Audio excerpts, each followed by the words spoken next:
VS Code cursor. Don't they feel a bit too heavy? Everyone says use AI CLI for coding, but it's hard to know where to start.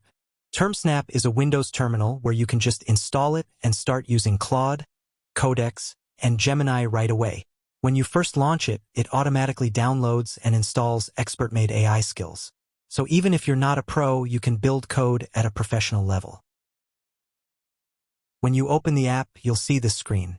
Just pick between local terminal or remote server. Choose local, then select your AI model and point it to your project folder. That's it. Once the terminal opens, just type what you want in plain English at the bottom.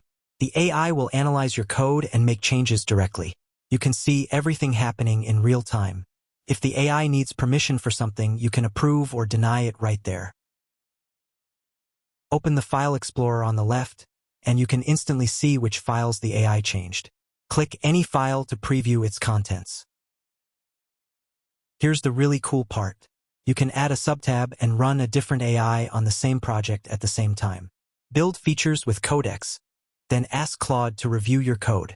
And when the AI generates a bunch of Markdown docs, the report viewer renders them so you can read everything right inside the app. Supervisor Mode is basically AI managing AI.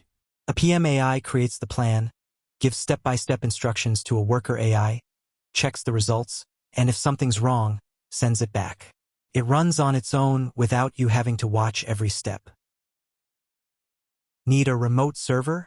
Just connect via SSH. Save your favorite commands and run them with one click. You can also browse and transfer files with drag and drop. And this is really convenient.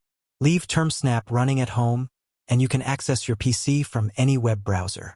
Log in with your password and device authentication, and you get the exact same interface as the desktop app. Code from a coffee shop or even from your phone. TermSnap is free to use. Check out the link below to download it and start coding with AI.